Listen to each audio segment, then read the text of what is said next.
Okay, hello everyone, Kanban85 here. I will not be speedrunning Braid today, but I will be showing a speedrun I've done of Braid, and I will be explaining how you can speedrun Braid as well, and explain some of the tricks and the traits behind it. I will be explaining the most difficult strategies, and then I'll try and make another one where I make some more casual strategies for some of the tricks which are particularly difficult. But which are not too much slower, so you can do a nice run and just kind of work your way up to the difficult stuff. We do speedrun Braid in the speedrun mode of the game.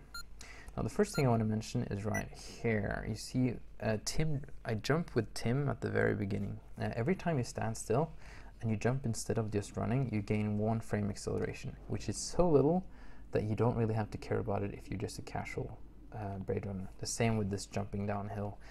I'll do a lot of jumping and I'm not going to explain that too much. Just try and copy it somewhat. Look at the TAS and how that jumps. There's a TAS run of Braid. Now this first level is very interesting. You want to get the first part of this is quite easy, but you don't want to get stuck anywhere. You want to have it nice and smooth. You want to jump downhill to gain some extra speed, and you also, let me talk about this, you want to jump before you grab the vines, like that, just like that jump right there. If you just grab the vines without jumping, you lose a lot of time, because climbing the vines is slower than jumping and moving in general. So you want to climb the vines as little as possible and move on the ground. Here's another important point, is you need to turn around here quite fast. Tim's commandos to turn around happens after you actually press them, so you want to start pressing left, right here in order to turn around like this. Another thing is you want to turn around on the ground and not on the air. Turning around on the ground is instantly, like the turnaround happens instantly, and then he has to re-accelerate again. But in air he turns around slower, so you want to turn around on the ground and not in the air. So if you've done this part fairly well, you should be set up for this trick, which is coming up right now. And that's how you jump on this guy. You don't want this guy to be too far to the right, because then you have to jump so far to the right that you have to move very far to the left before grabbing this puzzle piece. So, let me just show that again actually. So, this is how you want to do it, pretty much. You want to, like, you see I'm already, turn around as quickly as you bump on him and just barely brace that puzzle piece, because then you can jump off the cannon quite late on the cannon. You land quite left on this rock and you just do a jump right away, and then you should be able to perform this trick. Now, if you do the first part of this level too fast, you're actually gonna get in a bad position on that Goomba that was right back here.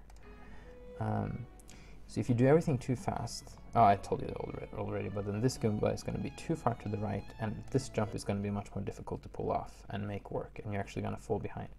So if you're too fast, you actually wanna wait for like half a second.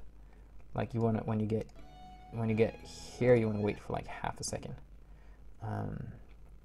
If you're too fast, if the Goomba hasn't turned around yet, right here, you want to wait for half a second before you do this jump, or else you're going to miss this next part. There are backup strats for this next part in case you miss it, but you can figure those out for yourself. And you also want to, let me show you that. Whoops. Okay, there we go. So yeah, you want to, after you've done this, when you landed, you want to, depends on how you land on your position, how well your jump is, but you want to take like 1 step and then jump like that, and then you're going to hit the next guy coming out. And then if you jump right, you see the little green patch between the flowers. If you jump at the end of this green patch, or almost as the flowers begin, you can just jump all the way, like jump, jump, jump, jump, jump, jump, jump, jump, jump. There you go. And you get that part really nice and smoothly. And if you get it to like under 102, that's really good time for this first level. I used a lot of time on this first level now, but it is actually one of the more complicated ones. So let's have a look. This level is quite easy. You just run, you grab the key, you try and jump up. The ladders and vines climb the same pace. You want to jump up the ladders. I jump there to gain more acceleration. Also, jumping through doors, if possible, is a good idea, because if you're on the ground and opening a door, sometimes Tim gets stuck for a couple of frames. It's really annoying and it's kind of a bug, but it doesn't happen when he's in the air. Now this is an important part. You want to go far on this cannon before you jump. Tim can actually jump while he's in the air a couple of frames after he's on a platform. But now you want to stay on the cloud is there like a one frame movement here? There should be. Anyway, you want to stay on the cloud, and you don't want to go off the cloud before you jump. You want to jump as you're on this cloud, because the cloud gives you extra speed. So these jumps that I just did now are longer jumps than normal because I stayed on the clouds. And then you just jump as you land because you might get a corner boost here. I didn't get that. And now this is important. Let me explain another concept called bunny jumping.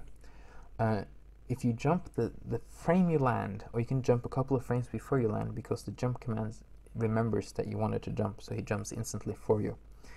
Then the frame he lands, he jumps as well, pretty much.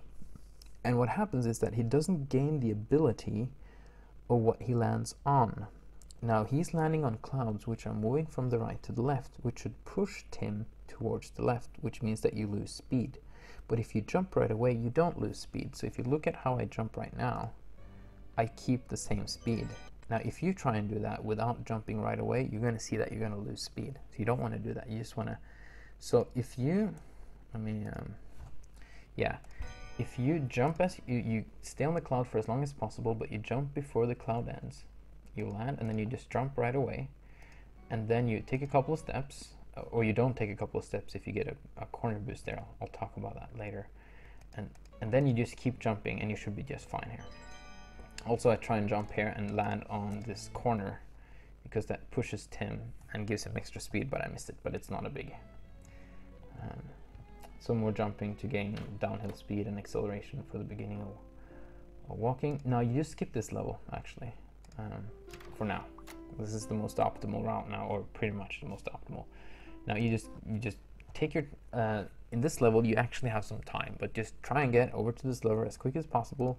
You know, push it up, and you want to push it back down again as soon as the cannon animation fires. There, that's when you want to push it back. So let's look at that again. Like there. Yeah, that was pretty much optimal. And then you want to move all the way to the left so the background syncs up with everything, because the background moves, if you can look at the background, how it moves relative to your position. So you want to move all the way to the left so the background syncs up with your position, and then you want to stand where there is a little dip down in the cloud in the background, and adjusting to get, yeah, so now I'm right under the crack there, kind of, or the dip down. If you look behind him, right over his head, there's a little dip down on top of him. That's where you want to stand. You wait till the Goomba gets real close, and then you jump, and then you move towards the left after you jumped a little bit. And there, that's a pretty optimal way of taking that piece without having to wait too long for the Goomba. Now this level is a little bit complex. You want to take a couple of steps, and then you want to jump. And you can just keep left, no problem. Bam. And then you jump, of course. Now, you want to jump so to land on this Goomba and start to climb the ladder right away. And where you jump is, if you look at the rock in the background of Tim, the little mountain in the background of Tim, that's my cues. You see there is a right here where Tim is standing, there's like a black line that's going on. That's where you want to jump.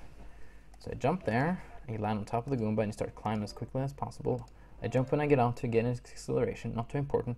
And now there's another place in the background. You see there is a little dent in the background right there where I'm standing right now. That's where you want to jump. And then you jump right as you land. You don't want to jump too far to the right, because then you don't land on the edge there. And as you're landing now, you want to adjust yourself to the left just a little bit, like that. You want to hit this guy, and then you want to land on the next guy, but you want to move to the left as soon as you land, so you can grab the ladder like that. That was actually not optimal. That was actually not optimal. Let me look at that again. I wanted to have turned even more to the left, because I had to use some time to move to the left there. So that was not good. And this guy is you just have to feel this guy out, because it really depends how well the rest went when you're going to jump on this guy. So sometimes you have to move a lot to the left, and sometimes not. You also want to grab this, you want to turn around. I see the sound is desyncing here, but you want to turn around like there. You want to turn around like as Tim is going through this last part of the door, you want to turn around. And the rest is quite easy. You get a little speed boost there. But okay, so and now we can take the two last pieces here. You want to go to a complete stop before you jump. So you go to complete stop, and then you just jump straight up. And then the second after you jump, you go into puzzle mode. And I like to just move all the other puzzle pieces away first. You only want the puzzle pieces with the platform. So I puzzle them a little bit too, but you don't have to do that. I just move them away.